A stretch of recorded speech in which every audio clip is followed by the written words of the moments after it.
Soft टकको आजको अङ्कमा हामीसँग हुनुहुन्छ राजनीतिशास्त्रका त्रिभुवन विश्वविद्यालयमा राजनीतिशास्त्रका सहप्राध्यापक दीपक गजुरेल। उहाँ राजनीतिक विश्लेषक हुनुहुन्छ। यथार्थपरक भू-राजनीतिका गम्भीर अध्येता हुनुहुन्छ। चीन र दक्षिण एसिया सम्बन्धी मामलाहरूमा उहाँको रुचि छ। कार्यक्रममा स्वागत छ सर यहाँलाई। धन्यवाद देवेनजी। अब कुराकानी सुरु गरौँ है। हस् गरौँ। हजुर, अब कस्तो यो नारायण हिटी नरसंहारको ठ्याक्कै 20 वर्ष पुरा भयो। राजा वीरेन्द्रको वंशनाश भएको, देशको सबैभन्दा सुरक्षित भनिएका नागरिकहरू देशको सबैभन्दा सुरक्षित भनिएको ठाउँमा उहाँहरूको हत्या भएको 20 वर्ष पुगेछ। अब यस सम्बन्धमा अनेक सरकार आए। तत्कालीन सरकारले पनि जुन तहको अनुसन्धान गर्नु पर्थ्यो, जुन सिक्युरिटी ल्याप्सेज भयो, सुरक्षा सम्बन्धी त्रुटिहरू पक्कै भएको हो। अब त्यो त्रुटिहरूको अनुसन्धान गर्न चासो देखाएको देखिएन। विपक्षी दलका नेता पनि अब त्यो छानबिन समितिमा बस्न मन पराउनु भएन। अब उहाँलाई नै थाहा पाए होला किन मन पराउनु भएन। प्रधानमन्त्रीको पनि तत्कालीन प्रधानमन्त्रीको पनि त्यो तहको गम्भीरता देखिएन। यो किन यस्तो भयो होला? देशको सबैभन्दा सुरक्षित नागरिकको त्यो रात त्यसरी नरसंहार हुँदाखेरि एउटा गम्भीर अनुसन्धान नगरिनु के कारणले होला जस्तो लाग्छ यहाँलाई? यस्तो छ, हेर्नुहोस्, यो राजनीतिमा दुईटा पाटो हुन्छ। एउटा बाहिर देखिने कुरा हुन्छ, जुन हामी सबैले देख्छौँ, सुन्छौँ, पढ्छौँ, थाहा पाउँछौँ, सामान्य अवस्थाहरूमा आइरहेको कुरा हुन्छ। अर्को एउटा पाटो हुन्छ भित्री कुरा। भित्री कुरा सामान्यतया बाहिर आउँदैन कहिल्यै पनि। र राजनीति भनेको चाहिँ बाहिर देखिने चाहिँ परिणाम मात्रै हो। काम यथार्थ राजनीति सञ्चालन चाहिँ भित्रबाट भइरहेको हुन्छ। अब त्यो भित्र भने के हो त भन्दा देश अनुसार हुन्छ। तपाईलाई एउटा उदाहरण दिउँ।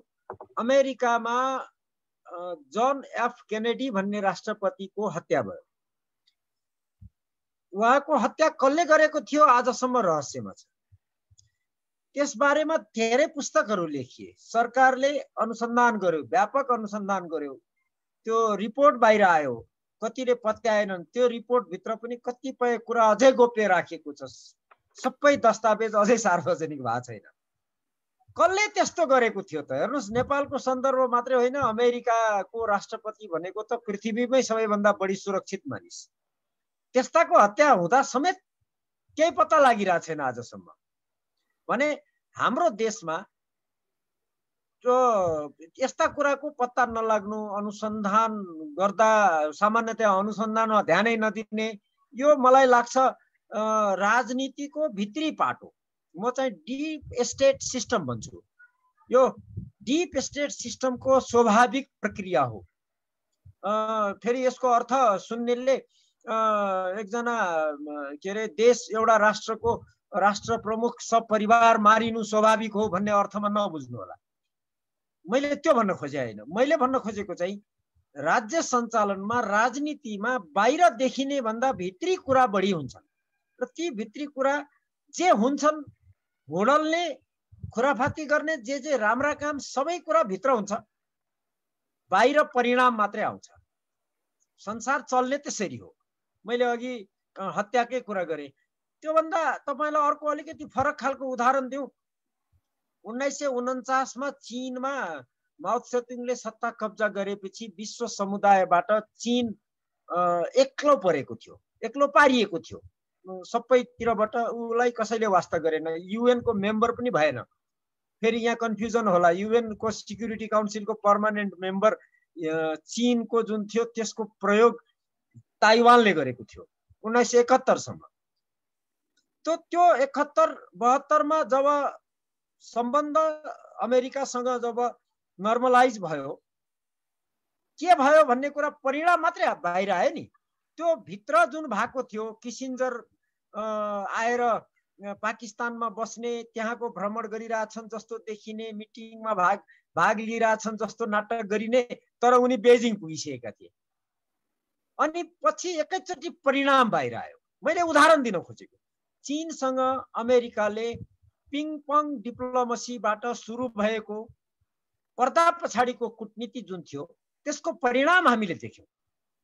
तर त्यो भित्री कुरा के थियो धेरै वर्षपछि मात्रै बाहिर आयो, धेरै वर्षपछि। ख्याल गर्नुहोस्। त्यस्तै संसारका विभिन्न देशहरूमा भएका विभिन्न घटना र कामहरूको यथार्थ धेरै पछि बाहिर आउँछ। अर्को एउटा उदाहरण देऊ।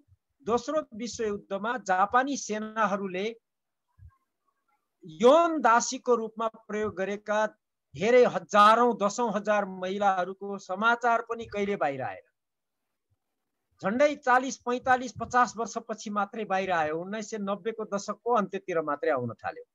कहाँ थियो त त्यो जानकारीहरू? भनेको अमेरिकाको NSA को आर्काइभमा थियो। कहिले बाहिर आएन, दुनियाँमा कसैले थाहा नै पाएन। जसले भोग्यो उसले मात्रै थाहा पाएको थियो। मैले यो 2-3 वटा उदाहरण किन दिएको भने यो सबै किन हुन्छ त संसारमा? पर्दा पछाडिको लेनदेन, मारकाट, राम्रो पक्ष नराम्रो पक्ष, सम्बन्ध सुधार, सम्बन्ध बिग्रिने, हत्या, ठुल्ठुला राजनीतिज्ञ र राष्ट्र प्रमुख, सरकार प्रमुखहरूको एसासिनेसन, यो सबै एउटा देशले आफ्नो देशभित्रको राजनीतिक सन्तुलन मिलाउने क्रममा कहिलेकाहीँ त्यस्तो हुन्छ। देशभित्रै कहिलेकाहीँ एउटा देश र अर्को देशको सम्बन्धमा अथवा अन्तर्राष्ट्रिय सम्बन्धमा आएको परिवर्तन वा त्यहाँ देखिएको जटिलताको परिणाम स्वरूप त्यस्ता एसासिनेसनहरू हुन्छन्। त्यो ख्याल गरौँ। कतिपय त्यस्ता घटनाहरू प्रत्यक्ष देखिने गरी गरिन्छ। जस्तै कर्नल गद्दाफीलाई मार्न भनेर अमेरिकाले सिधै रकेट हानेको थियो उ बेला उनको के अरे राष्ट्रपति भवनमै देखिने गरी। त्यस्ता देखिने काम कम हुन्छन्। नदेखिने घटनाक्रम पर्दा पछाडि बढी हुन्छन्। त हाम्रो नेपालको राजदरबार हत्याकाण्डलाई म त्यो दृष्टिकोणले हेर्छु। उही बेलादेखि 2058 सालदेखि आजसम्म मैले हेर्ने दृष्टिकोण त्यो एउटा। अब नेपालमा अनुसन्धान गर्ने क्रममा एउटा रिपोर्ट बनेको थियो, तारानाथ राणा भाटको नेतृत्वमा थियो क्यारे त्यो बेलाको सभामुखको नेतृत्वमा। तपाईले अघि भूमिकामा भन्नुभयो विपक्षी दलका नेताले पहिले बस्छु भन्नुभएको, पछि बस्नु भएन, छोड्नुभयो। त्यो अनुसन्धान रिपोर्ट थिएन। त्यो घटना प्रकृति मुचुल्का भन्छ कानुनी भाषामा। यो प्रहरीको अपराध अनुसन्धानसँग सम्बन्धित अथवा अदालतको वकिलको भाषामा घटना प्रकृति मुचुल्का भन्छन्। त्यो मात्रै हो, त्यो अनुसन्धान होइन। नेपालमा अनुसन्धान नै भएन। अनुसन्धान किन भएन? त्यहाँ भित्र हेर्दाखेरि मैले 3टा तरिकाले हेर्छु। म विश्व शक्ति समीकरणमा नेपालको भूमिकाको दृष्टिकोणले हेर्छु। हेर्नुस्, 2046 सालको परिवर्तनपछि नेपालमा एक खालको राजनीतिक प्रणाली आयो, जसलाई हामी संवैधानिक राजतन्त्र भन्यौं। बहुदलीय प्रतिस्पर्धात्मक राजनीति, संसदीय प्रणाली, संविधानको अधीनमा रहेको राज संस्था, यो खालको एउटा प्रणाली आयो। त्यसपछि त्यसैको विरुद्धमा बम बारुद पड्किन थाल्यो नेपालमा, जटिलता बढ्दै गयो। हामी त्यो बेलाको घटना खाली सम्झौं मात्रै। त 2057 सालमा एउटा प्रयास भएको थियो नेपालमा नागरिकता सम्बन्धी ऐनलाई संशोधन गरेर विदेशीलाई सजिलै नागरिकता दिन बनाउने गरी प्रयास गरिएको थियो। संसदमा विधेयक लगिएको थियो। त्यो त्यतिखेरको घटना सबैलाई, त्यो पुस्तालाई सबैलाई थाहा छ। अहिलेको पुस्ताले पढेर जान्नु पर्यो। अनि अर्थ विधेयकको रूपमा प्रस्तुत भएको थियो। हो, त्यहाँनिर फटाई गरिएको थियो। हेर्नुहोस्, त्यो फटाई धेरैले ध्यान दिएका छैनन् र सत्तामा बस्ने र विपक्षीहरूले जान लुकाएका थिए।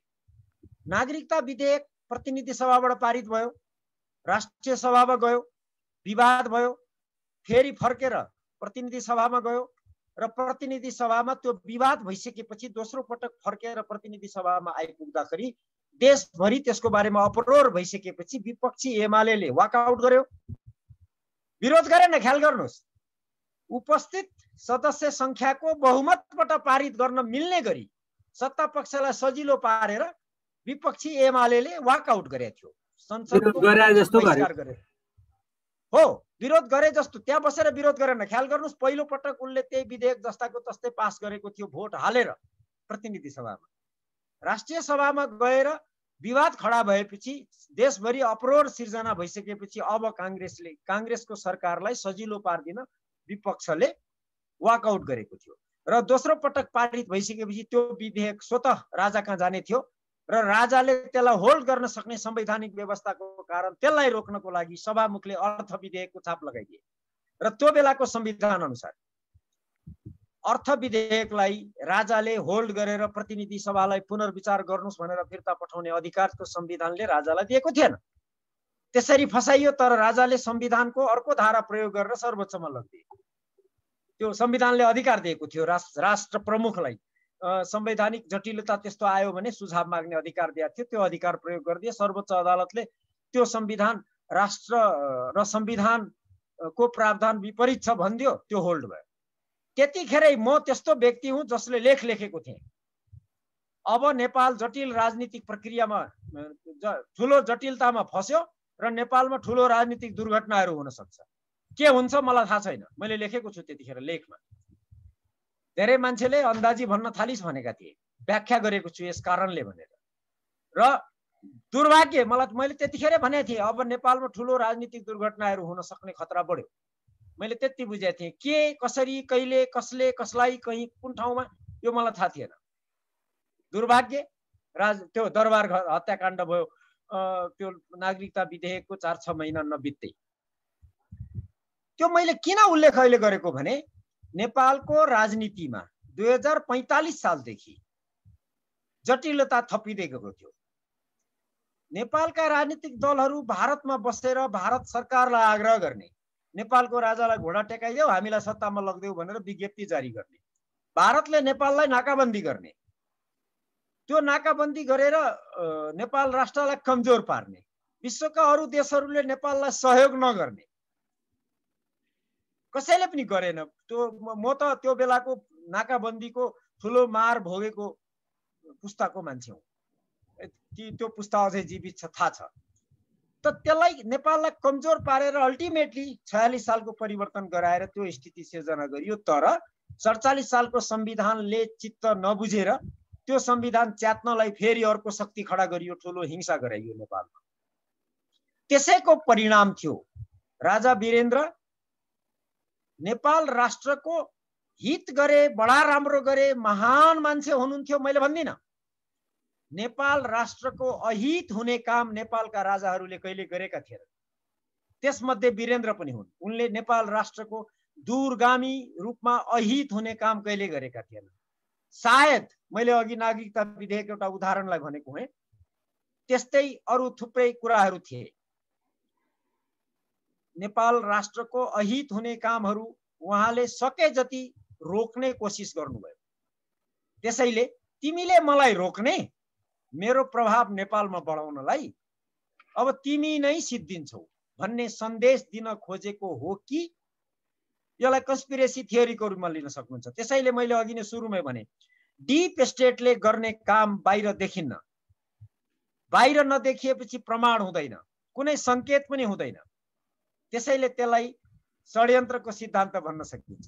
केही फरक पर्दैन, अन्दाजी भने जस्तैले यो के काम ल के छ त प्रमाण भन्दिन पाइन्छ। तर मैले अघि नै भने राजनीति, कूटनीति र शक्ति समीकरणको पर्दा पछाडिको भिडन्तहरू कसैले देख्दैन, प्रमाण हुँदैन। त्यसमा संलग्न पात्रहरूलाई मात्रै थाहा हुन्छ र ती पात्र र ती दस्तावेजहरू यति गोप्य हुन्छन्, टप स्टेट सिक्रेटको रूपमा राखिएको हुन्छ, कहिले पनि सार्वजनिक हुँदैन।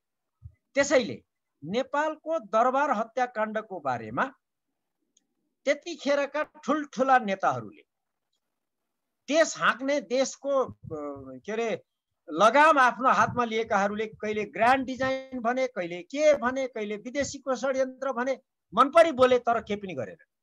इभन अनुसन्धान गर्नको लागि एउटा कमिटी समेत बनाएन।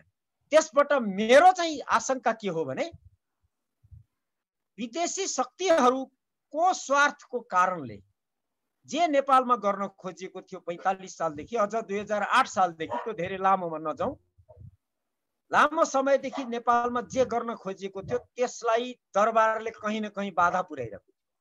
त्यसैले बाधाको रूपमा रहेको त्यो दरबारलाई कमजोर बनाएर फाल्दिने, त्यो षड्यन्त्रमा हाम्रो देशभित्रका शक्तिशाली राजनीतिक नेताहरूलाई जानकारी त थिएन होला। यिनीहरूलाई किन जानकारी दिन्थ्यो विश्वका ठुला शक्तिहरूले? यिनीहरू डराए, चुप्प लाएर बसे। के को अनुसन्धान छोड्देऊ भनेर सायद आदेश आयो बाहिरबाट। सायद भन्छु म, मसँग प्रमाण हुँदैन, खालि म कोरिलेट मात्रै गर्न सक्छु। 2045 सालमा भारतमा बसेर भारतीयहरूलाई अनुरोध गर्दा गर्दा नेपालमा 46 सालमा राज संस्थालाई घुँडा टेकाएर सत्तामा पुगेको हुनुहुन्थ्यो उहाँहरू। त विदेशीको काँधमा चढेर सत्तामा पुगेको हुनाले विदेशीले गर्ने कुनै काममा विदेशीको निर्देशनमा हिँड्नु उहाँहरूको लागि स्वाभाविक थियो, आज पनि हो। त्यसैले कुनै अनुसन्धान गर्नु भएन। अब कसले मार्यो यो जवाब छैन। मलाई लाग्छ दुईटा पाटो हुन सक्छ भोलिका दिनमा। आज त के पनि निष्कर्ष निकाल्न सकिन्न।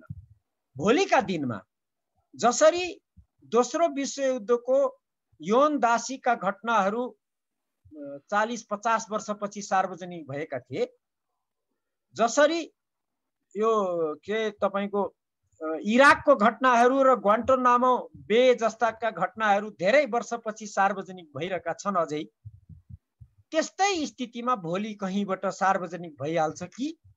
जस्तै 1962 को सिनो इन्डियन वारका कतिपय भित्री कुराहरू बाहिर आएका छन् अहिले, यो 2-4 वर्ष यता। त्यस्तै नेपालको दरबार हत्याकाण्डको भित्री कुरा कतैबाट आउँछ कि भोलि? एउटा आशा मेरो। र कहिले नआउन पनि सक्छ। आउँछ कहाँबाट त भन्दा जसले त्यस्तो प्रमाण राखेको छ, र त्यो भनेको विश्वका ठुल्ठुला शक्ति राष्ट्रहरू। अमेरिकाको एनएसए तपाईको 1948 देखि नेपालमा ऊ प्रवेश गरेको, 48-49 देखि, धेरै अगाडिदेखि उसँग प्रमाणहरू हुन सक्छ। त्यो हामीले चाहेर वा नचाहेर के पनि हुँदैन। उसले चाह्यो र आवश्यक देख्यो भने सार्वजनिक गरिदिन सक्छ। अर्को 20 वर्षपछि, अर्को 40 वर्षपछि, अहिले भर्खर 20 वर्ष भयो। अथवा नगर्न सक्छ। यदि उसको स्वार्थ अनुसार भएन भने कहिले पनि सार्वजनिक गर्दैन। जस्तो केनेडीको हत्याको बारेमा आजसम्म पनि सार्वजनिक भएको छैन आधिकारिक धेरै दस्तावेजहरू। यद्यपि रिपोर्टहरू बाहिर आएका छन्, तर कतिपय अझै आएका छन्, पुस्तकहरू पनि प्रकाशित छन्, तर अब रहस्यमै छ, त्यो रहस्यमै छ, अझै रहस्य। त्यसैले दुईटै हुन सक्छ। अर्को 20-30 वर्षमा यथार्थ बाहिर आउन पनि सक्छ, नआउन पनि सक्छ। यो चाहिँ भन्न सकिँदैन। तर मैले देखेको चाहिँ राजदरबार हत्याकाण्ड नेपालको कसैको सनकको भरमा भएको म चाहिँ मान्दिनँ। यो चाहिँ विश्वमा चलिरहेको भू राजनीतिक भिडन्तको परिणामको एउटा परिणाम हो हामीले भोग्नु परेको। म त्यसरी हेर्छु। हजुर, अब एकदमै गम्भीर, अलिकति डरलाग्दो पनि कुरा जस्तो लाग्यो।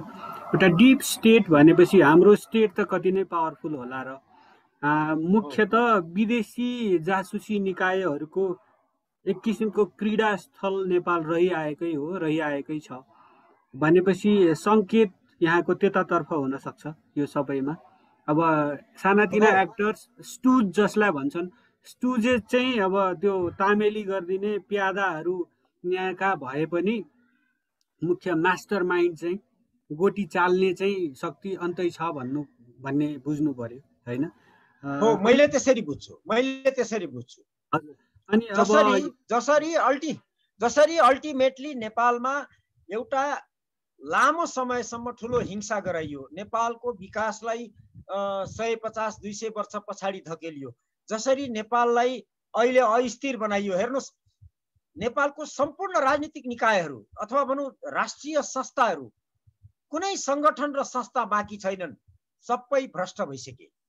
अस्तिसम्म कार्यपालिका र व्यवस्थापिका, मिडिया भन्ने गरिन्थ्यो, प्रशासन र प्रहरी भन्ने गरिन्थ्यो, अब त न्यायपालिकाको पनि देखिसक्यो। जब कुनै देशको अस्तित्व समाप्त पार्नुपर्ने छ भने त्यो देशको कल्चरमा एट्याक गर्नुहोस्। हाम्रो धर्मनिरपेक्षताले कसरी एट्याक गरिरहेछ हेर्नुहोस्। यो तपाईको गएको 15 वर्षमा नेपालमा 14,000 भन्दा बढी नयाँ चर्चहरू बनेका छन्। एउटा यति मात्रै स्टेटमेन्ट त्यसले धेरै कुरा बताउँछ, अध्ययन गर्नेले खोज्दा हुन्छ। त्यसको परिणाम हामीले भोग्दैछौँ कल्चरली। त्यसपछि हेर्नुस्, जब राष्ट्रिय संस्थाहरू समाप्त हुन्छन्, कमजोर हुन्छन्, तपाईको राष्ट्रले विश्वास गर्ने स्थिति रहँदैन, नेपालको नागरिकले आज विश्वास गर्ने र आस्थाले हेर्ने, यसले चाहिँ गर्छ है भन्ने आशा राख्ने कुनै संस्था बाँकी राखिएन। यो सबै किन गराइयो? नेपाललाई कमजोर गराउन। कमजोर गराएपछि अस्थिर गराउन पाइयो, राजनीतिलाई भद्रगोल गराएर जथाभावी सञ्चालन गर्न पाइयो विदेशीको स्वार्थ अनुसार, र धेरै कुरा प्रमाणित भइसक्यो विदेशीको स्वार्थले गरेको भनेर। त्यसैले त्यो बेलादेखि यो सुरुवात भएको हुन सक्छ। मैले त्यसरी जोड्न खोजेको। नेपाल भित्रको मात्र घटना होइन, त्यहाँ सबै मिलेका थिए। त्यतिखेरका प्रमुख पात्रहरू, प्रमुख शक्तिहरू देशभित्रका सबै कहीँ न कहीँ मिलेका थिए, वा जानकारी नभए पनि आदेशको पालना गरेर बसेका थिए। मैले त्यसरी बुझ्छु। अब एउटा कस्तो भन्दाखेरि शान्तिप्रिय देश, अब राजा वीरेन्द्रले शान्ति क्षेत्रको रूपमा मान्यता दिइयोस् भनेर गरेको प्रस्तावलाई विश्वका धेरै देशहरूले, शक्ति राष्ट्र, महाशक्ति राष्ट्र, धेरै राष्ट्रहरूले नै त्यसलाई अनुमोदन गरेको अवस्था थियो। हामी फेरि कसैसँग अब एउटा बुद्ध भूमि, योग भूमि, अब यो योगीहरूको देश, तपस्वीहरूको देश, शान्तिको देश, सभ्यताको देश, अब भनौँ न सभ्यताको मूल स्थल नै भनौँ, जुन सभ्यताको जुन ज्योति नै अब भनौँ न हिमालको माथिबाट अब एउटा प्रकाश जस्तो सभ्यताको सूर्य उदाएको देश भनौँ न। अब त्यस्तो देशमा हाम्रो कुन चाहिँ शक्ति राष्ट्रसँग हामी पौठेजोरी खेलेका छौँ होइन, कुन चाहिँ छिमेकीसँग हामी लड्न सदा तम तयार छौँ, एउटा साँडे जस्तो, त्यस्तो त केही पनि छैन। तर यही देशलाई रणभूमि, युद्धभूमि बनाउनुमा यो देशलाई नै खतम पार्नुपर्ने त्यस्तो के देखिन्छ र? यो भन्दा परको डिजाइन पनि केही छ कि? यो देशको अस्तित्व समाप्त पारेर कसैलाई के प्राप्त हुन्छ? यो एउटा यक्ष प्रश्न होला यो पनि। हजुर हो, यहीँनिर हो। नेपालको सरकार, नेपालको जनता, तपाईँ म नागरिक अथवा हाम्रो निकाय, यो कसैको चासो होइन बाहिर शक्तिको लागि। चासो के हो त भन्दा हाम्रो भूभाग, पृथ्वीमा हामी कहाँनिर छौँ त्यो इम्पोर्टेन्ट हो। भारतको दृष्टिकोणबाट हेर्नुहोस्, भारतले नेपाललाई आफ्नो स्फेयर अफ इन्फ्लुएन्समा राख्छ। भनेको नेपाल मेरो प्रभाव क्षेत्र हो भन्छ उसले। भौगोलिक रूपले उसलाई नेपाललाई जे मन लाग्यो त्यो आदेश दिएर चलाउने उसले चाहना राख्छ। 2046 होइन 2047 48 एकछिन 2048 होइन 1948-47 देखि देखिन्छ भारतको जन्म भएदेखि। भौगोलिक हिसाबले हिमालय दक्षिणको क्षेत्र भएको हुनाले उसले त्यो गर्छ। नेपाल यदि भारतको एडभर्सरी भइदियो भने, भनेको भारतको विरुद्ध काम गर्ने, उदाहरणको लागि पाकिस्तान जस्तो दृष्टिकोण लिएर काम गर्ने नेपाल राष्ट्र भइदियो भने भारतलाई अस्तित्वको खतरा उत्पन्न हुन्छ। त्यो भारतले बुझेको छ। त्यसैले नेपाललाई आफ्नो प्रभावमा राखिरहनु जरुरी छ। चीनलाई त्यही छ। मैले अस्ति पनि तपाईसँग कुरा गर्दा भनेको थिएँ, चीनलाई त्यही कुरा छ। नेपालको भूमि प्रयोग गरेर चीन विरुद्ध गतिविधि भइरहेको छ। पहिले पनि भएको हो, खम्पा विद्रोह, धेरैलाई थाहा छ अध्ययन गर्नेहरूलाई, 1960 को दशकको। नेपालको भूमि चीनलाई पनि खतरा छ, उनीहरू भनिराखेका छन्। त्यसैले नेपालमा के हुँदैछ, मेरा विरुद्ध के हुँदैछ, अहिले यस्तो भयो भने भोलि के होला, मलाई यसले के असर गर्ला, चीनले पनि हेरिरहन्छ, चासो लिएर कान ठाडो बनाएर र कन्सर्न राख्छ। र यस्तो भयो भने भोलि मलाई यस्तो हुन सक्छ, मलाई नकारात्मक प्रभाव पर्न सक्छ भनेर उसले सतर्क भएर बढी यहाँ भित्र चलखेल गर्ने कोसिस उसको लागि स्वाभाविक हो। भारतलाई त्यही कुरा स्वाभाविक हो। ठ्याक्कै यो स्थिति आएको छ कहिले, जब विश्वमा शीत युद्ध समाप्त भएर एक ध्रुवीय महाशक्ति अमेरिका बन्यो। विश्वमा म मात्रै एकल महाशक्ति हुँ भनेर अमेरिकाले 1991-92 मै घोषणा गरेको र भोलिको मेरो चुनौती भनेको अमेरिकाको चुनौती, विश्वको महाशक्ति भएको मलाई विश्वको मञ्चमा मलाई चुनौती दिने सम्भावना भएको खतरा चीनबाट छ। त्यसैले चीनलाई कन्टेन गर्ने, जहाँ छ ती रोक्ने वा समाप्त पार्दिने उसको घोषित नीति हो। मिलाएर लेखेका छन्, सार्वजनिक दस्तावेजमै उपलब्ध छ धेरै कुरा। शीत युद्धमा नेपालको भूमि प्रयोग गरेर त्यसरी चीन विरुद्ध काम गर्ने स्थिति जति थियो त्यो भन्दा उसको लागि बढेर गएको छ नेपालको भूमिको महत्त्व चीनको हिसाबले अमेरिकाको लागि।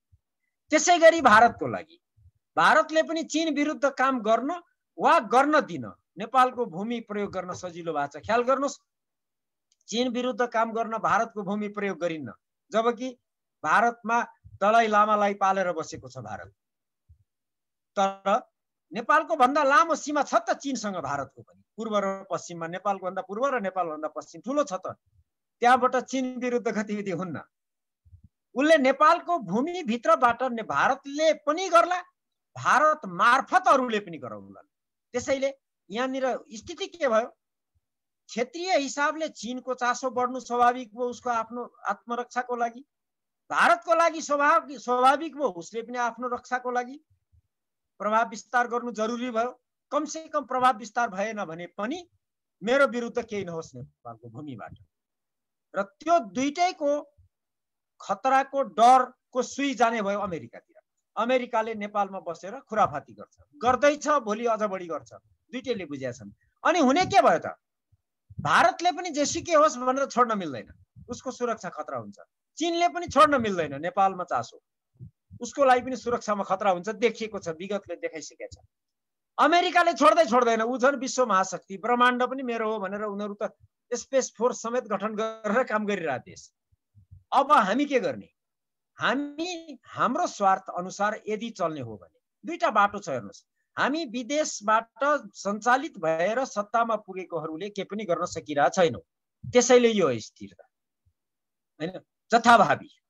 यदि नेपालका शासक दह्रो हुने हो, नेपाल राष्ट्रको मात्र हित चाहने हो भने यो तीनवटा शक्तिलाई ब्यालेन्स गरेर चीनलाई पनि विश्वास दिलाउने, तिम्रो विरुद्ध नेपालको भूमिमा केही हुन दिन्न, ल यति आधार छ, मैले यो विश्वास दिलाउने भनेर आधार प्रस्तुत गर्न सक्नु पर्यो।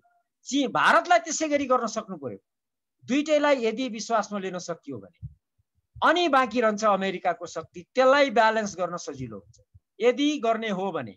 तर यो विदेशीले बोकेर सत्तामा पुर्याइदिएकाहरूबाट म चाहिँ आशावादी छैन। त्यसैले नेपाल अस्थिर हुने कारण आन्तरिक होइन, यो तीनटा शक्तिको भिडन्त हो। उदाहरणको लागि अहिलेको संविधान जारी रहेको खण्डमा, एकछिन अनुमानको कुरा गरौँ, एउटा हाइपोथेसिस, अहिलेको संविधान जारी रहेको खण्डमा भारतलाई अप्ठ्यारो हुन्छ, भारतीयहरू अहिले भन्न थालिसके। ख्याल गर्नुहोस्, भारतीयहरू भन्नुको मतलब भारतका सत्तामा बसेका मन्त्री र प्रधानमन्त्री बोल्नु पर्दैन, उनीहरू हाम्रा जस्ता नेता प्रधानमन्त्री र राष्ट्रपति अथवा मन्त्री जस्तो ट्याउ कराएर बस्दैनन्, कूटनीति र राजनीति त्यसरी चल्दैन। उनीहरू अरू हाँगाबिगा हुन्छ चल्ने, त्यहाँको इन्टेलिजेन्स हुन्छ, तपाईँको के अरे इन्टेलिजेन्सिया हुन्छ, मिडिया हुन्छ, विभिन्न माध्यमबाट सङ्केतहरू गर्ने हो। मैले त्यही भएर डिप स्टेट भनेको। नरेन्द्र मोदी भारतका प्रधानमन्त्रीले नेपालमा के चाहन्छन् भन्ने सङ्केत त्यहाँको मिडियाबाट आइरहेको हुन्छ हैन, सिधा भनिँदैन। कूटनीतिमा तपाईँ त्यति राम्रो काम गरिरहनु भएको छैन भन्नु पर्यो भने ओहो तपाईँले बडो राम्रो काम गर्नुभयो, यसलाई अझै राम्रोसँग गर्न सकिन्थ्यो भनिदिन्छ एउटा। सुन्नेले बुझेन स्वाट छ भने ओहो मेरो त प्रशंसा गर्यो भन्ने पर्छ, तर त्यो प्रशंसा हुन्न।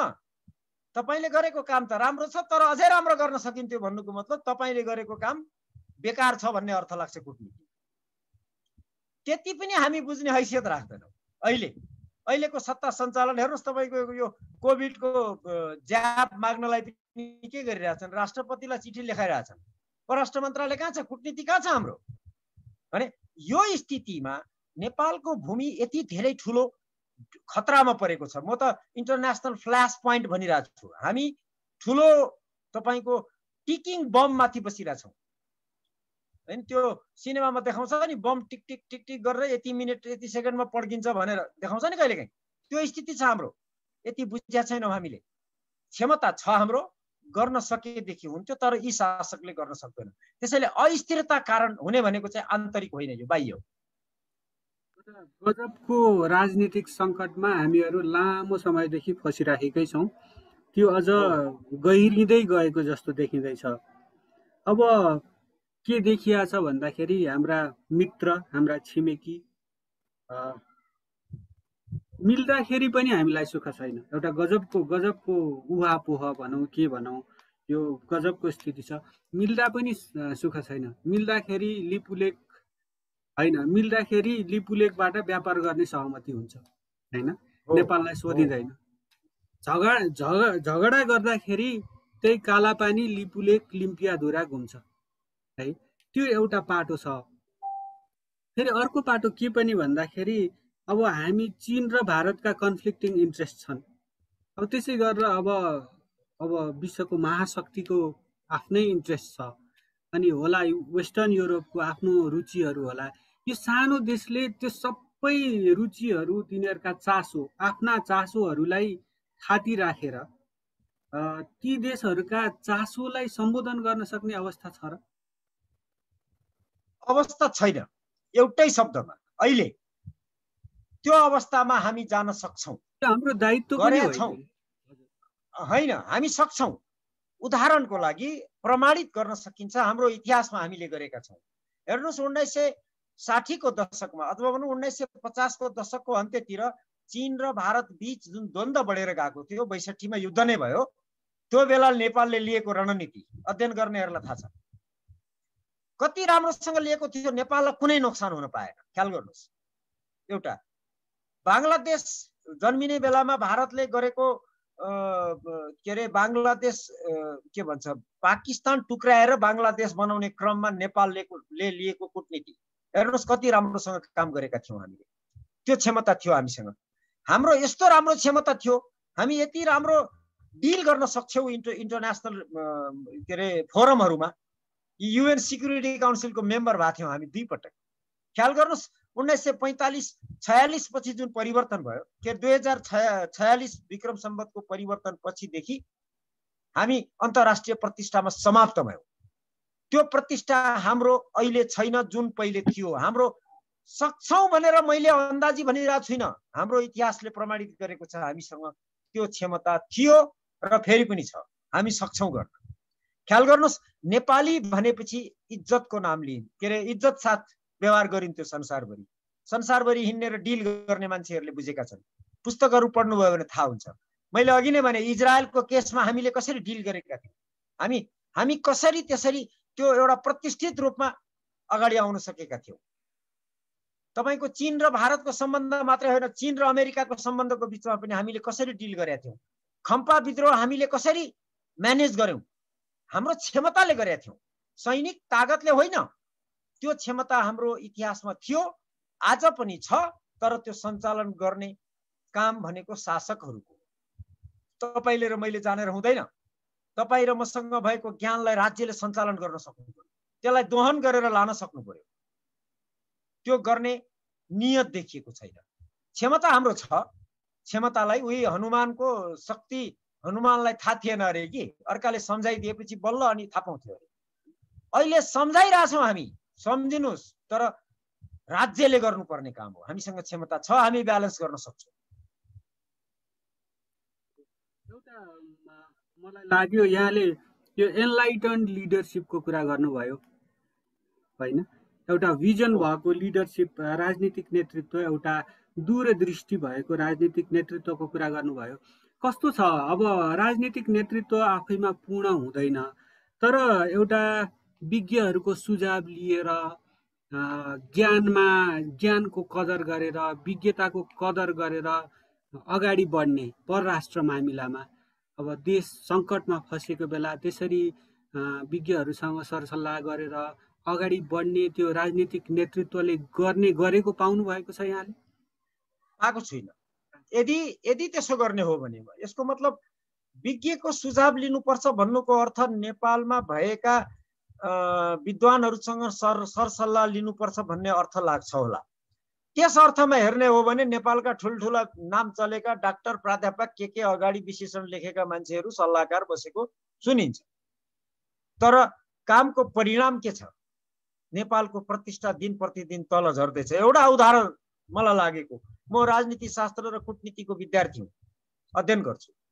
नेपालको राष्ट्रपतिले विभिन्न ठुला देशहरूका प्रतिष्ठित, संसारका प्रतिष्ठित देशहरूका राष्ट्र प्रमुखहरूलाई चिठी लेख्नुभयो, हामीलाई कोभिड ज्याप दिनुस् भनेर। ज्याप भनेको त्यो कोभिडको के भन्छ भ्याक्सिन दिनुस् भनेर मागेर चिठी लेख्नुभयो 2-4 दिन अगाडि। कल्ला लेख्नु भएको थियो। एकचोटि टेलिफोनमा कुन कुरा गर्नुभयो सी जिनपिङसँग, उहाँले तुरुन्त पठाइदिनु भयो। पठाइदिन्छु भन्नुभयो, उहाँले पठाइदिनु भयो। 10 लाख वा 8 लाख आइरहेछ। बाँकी कुन कुन देशलाई चिठी लेख्नु भएको थियो, ती देशहरूबाट कुनै जवाफ आएको छ हाम्रो राष्ट्रपतिको चिठीको? म तपाईलाई दिन सक्दिनँ, वा हामी दिने कोसिस गर्दैछौँ, वा फलाना दिन दिन्छु। तपाईको चिठी प्राप्त भयो भन्ने पनि जवाफ आएको मैले चाहिँ सुनेको छैन मिडियामा।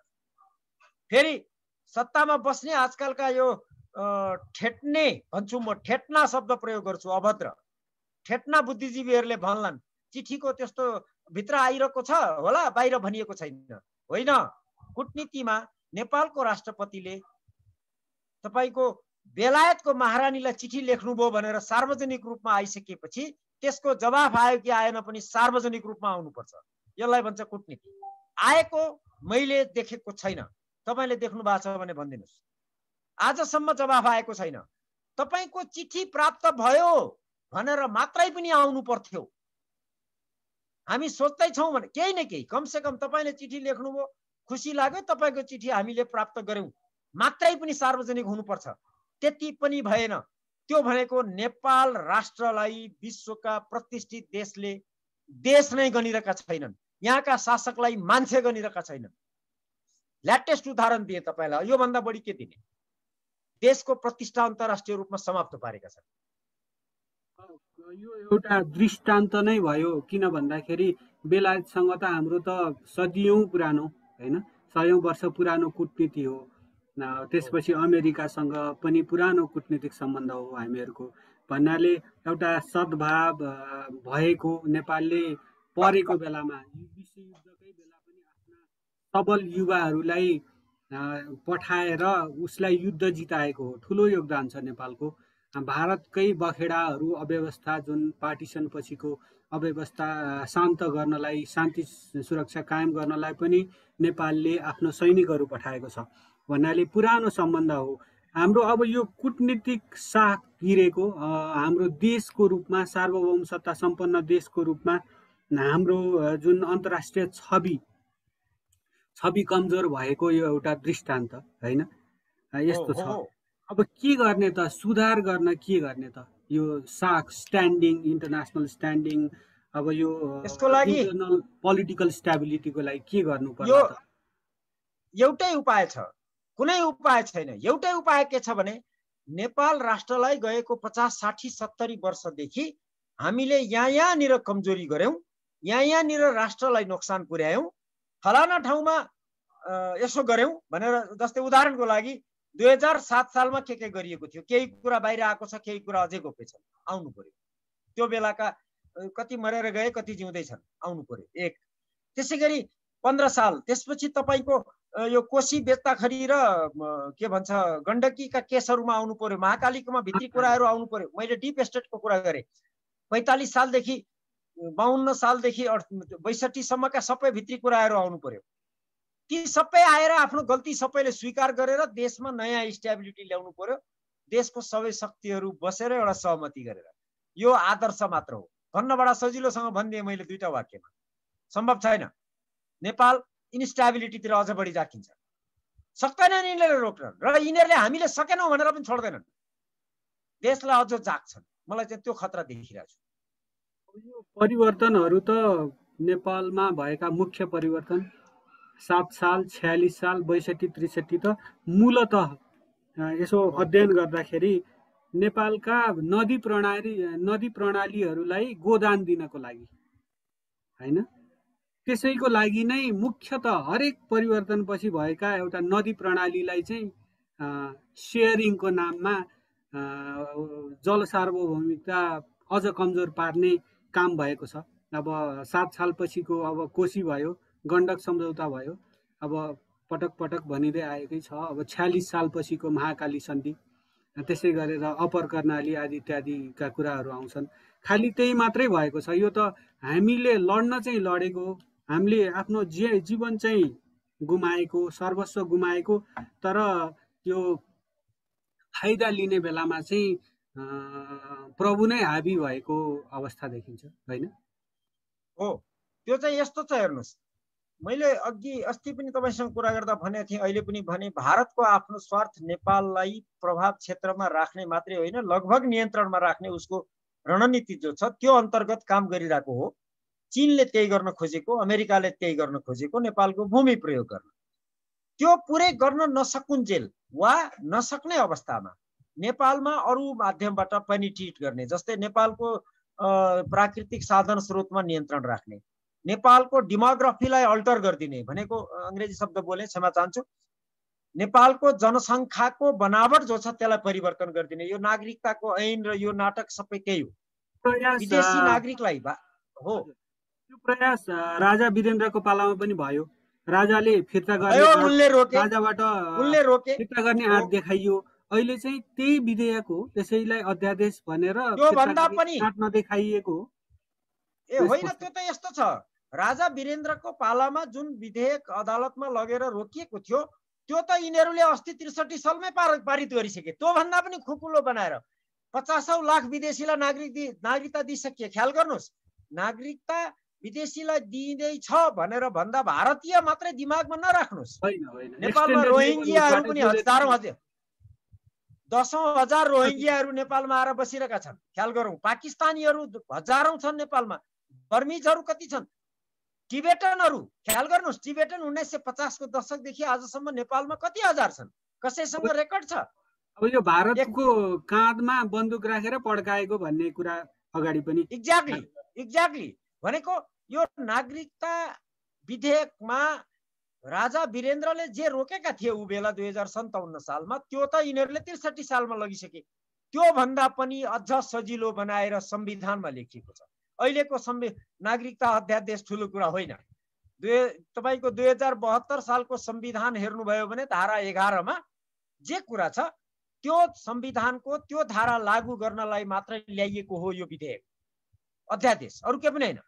संविधानमै त्यो कुरा लेखेको छ, अंगीकृत नागरिकता प्राप्त गरेको व्यक्तिको सन्तानलाई वंशजको नागरिकता दिने भनेर संविधानमा लेखिएको छ। 72 सालमा 72 सालदेखि 78 सालसम्म नपढ्ने अनि आएर त्यो कार्यान्वयन गर्नलाई ल्याइएको अध्यादेशको टाउको दुखाउने तपाईँ हामीलाई अर्कोतिर बेकुफ बनाइदिन्छ।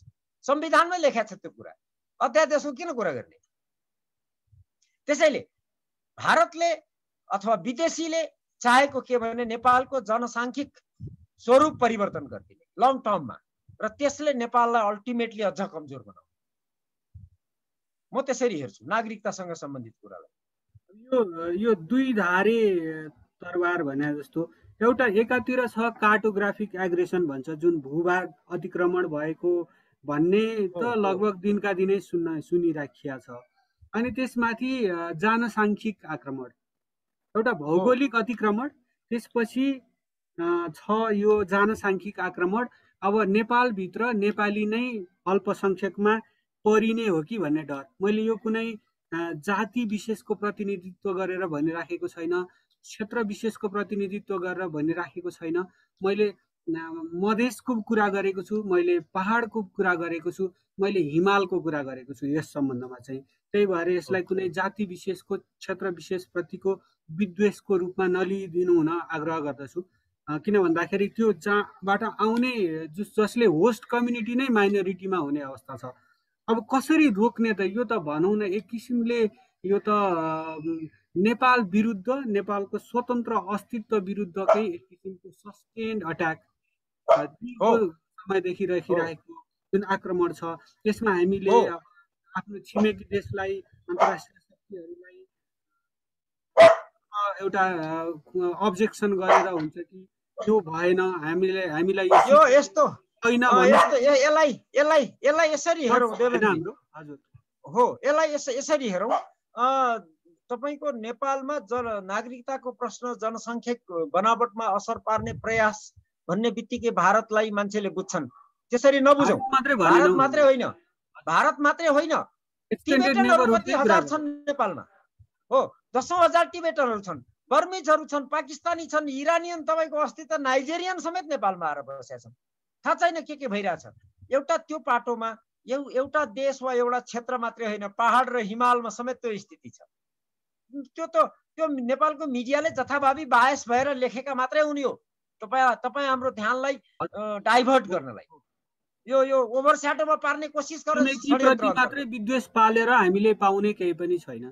तर एउटा जेन्युइन कन्सर्न्स त हामीले उठाउनु पर्यो। तपाईँले समाधानबाट पनि आइराखेका छन्, तपाईँको खुला तपाईँको तर्फको सीमाबाट तपाईँको भूभाग भएर पनि आइराखेका छन्, तपाईँहरूले किन रोकिदिइराख्नु भएको छैन? एउटा पोइन्ट त्यो कुरा त सक्नु पर्यो नि हामीले। हजुर, जस्तै यसलाई यसरी हेरौँ, हामीले तपाईले भन्नुभएको जस्तो भारतसँग प्रश्न उठाउन सक्छौँ। भारतको भूमि भएर बर्मिजहरू नेपालमा आए रोकिदिनुस्, भुटानिजहरू तपाईँको भूमि भएर नेपालमा आए रोकिदिनुस्। चाइनालाई भन्न सक्छौँ तपाईँले यसरी पठाइरहनु भएको छ अथवा आइरहेका छन्, रोकिदिनुस्। त्यो गर्नको लागि पहिले आफ्नो देशभित्रका शासकहरू राष्ट्रप्रति इमानदार हुनु पर्यो। जे गर्न पनि राष्ट्रको हित गर्नको लागि राष्ट्रका शासकहरू राष्ट्रप्रति इमानदार हुनु पर्यो। र दुर्भाग्य नेपालका शासकहरू नेपाल राष्ट्रप्रति इमानदार देखिएका छैन। समस्या यहाँ हो। समाधानका बाटाहरू छन्, हामीसँग क्षमता पनि छ। त्यो बाटोमा जानको लागि इमानदार हुनु पर्यो र त्यो क्षमता प्रयोग गर्ने क्षमता इमानदारिता हुनु पर्यो। यो दुईटै छैन, दुर्भाग्य हो। अब त्यसैले भोलिको समस्या दिनहरू भने चाहिँ म चाहिँ ग्लुमी देख्छु, गाह्रो छ। कार्यक्रमको अन्त्यतिर आइपुग्यौँ। एउटा जहाँबाट हामीले यो उठान गरेका थियौँ, भनियो अब कालो पदार्थ खाएका युवराज धिराजले ऱ्याटाट्याटा, अब जुन तत्कालीन सभामुखको शब्द साह्रै आलोचना पनि भयो, उहाँले नै नरसंहार मचाउनु भयो भनियो। तर अब त्यसरी भनौँ न, एकदम स्टोन्ड लागु पदार्थ खाएको मान्छेले अब त्यत्रो मसिन गन चलाएर मार्न सक्छ भन्ने खोइ अब कुन चाहिँ वैज्ञानिकले प्रमाणित गर्न सक्नुहुन्छ, कुन चाहिँ स्पेसलिस्टले प्रमाणित गर्न सक्नुहुन्छ थाहा भएन। यदि अब केही गरी अब हत्या नै भएको हो भने पनि अब युवराज धिराजलाई नै कसले मार्यो भन्ने प्रश्नहरू पनि छन्। अब यो संसारभरि तथाकथित होइन, प्रजातन्त्रै भनौँ, प्रजातान्त्रिक मुलुकहरूमा यो डकुमेन्ट्सहरू डिक्लासिफाई गर्ने चलन हुन्छ। सरकारी कागजातहरू अमेरिकाले पनि गर्छ, धेरै देशहरूले गर्छन्। त्यो गोपनीय राख्दैनन्, प्रेसिडेन्सियल लाइब्रेरिजमा हुन्छन्, तिनीहरूलाई पब्लिकको डोमेनमा कुनै बेला त्यो अनावरण गरिदिने, खुला गरिदिने चलन हुन्छ। अब यसमा अब होलान् कति सरकारी कागजपत्रहरू होलान्, कुनै दिन सत्य पो आउँछ कि अब यसका गोपनीयताहरू कुनै दिन एउटा जनताले थाहा पाउन् यस्तो भएको थियो भनेर कुनै दिन यो खुला गरिएला, पब्लिक डोमेनमा ल्याइएला जस्तो लाग्छ यहाँलाई? कि अब यो केको लागि यो सबै जे गरियो एउटा पार्ट अफ द प्लट होला, ग्रान्ड डिजाइनको एउटा पार्ट होला, यो चाहिँ किन गरिएको थियो भन्ने कुरा कुनै दिन प्रकाशमा आउला? अथवा मलाई चाहिँ यसलाई यसरी हेरौँ, के गर्नु पर्ला? यसलाई यसरी हेरौँ देवेनजी, कुनै पनि देशले आफ्नो राष्ट्रिय सुरक्षाको लागि भनेर आफ्नो राष्ट्रिय गोप्यताहरू भनेको स्टेट सिक्रेट भन्छ, उनीहरूले राज्यको गोप्य दस्तावेज र गोप्य चिजहरू कहिले पनि सार्वजनिक गर्दैन। संसारका कुनै पनि देशले इच्छा लागेको बेला मात्रै गर्ने गरेका छन्, संसारका सबै देश। अमेरिका बाहेक संयुक्त राज्य अमेरिका यस्तो देश हो जसले एउटा कानुन बनाएको छ, त्यो कानुन अनुसार स्टेट सिक्रेट सदाकालको लागि क्लासिफाइड गरेर गोप्य राख्न पाइँदैन। जस्तो सुकै टप सिक्रेटलाई पनि निश्चित अवधिपछि सार्वजनिक गर्नुपर्छ, उनीहरूको कानुन छ। तर त्यो कानुनभित्रको छिद्रहरू छन् एक दुईवटा, त्यो छिद्रहरू प्रयोग गरेर उनीहरूले आफूलाई चाहेको केही संवेदनशील कुराहरू चट्टसँग कालो लगाएर बेटिदिन्छ अनि सार्वजनिक गर्छ। मैले अघि नै सुरुमा भनेको तपाईँलाई केनेडीको हत्या सम्बन्धी रिपोर्टमा पनि केही त्यस्ता कुराहरू छन्।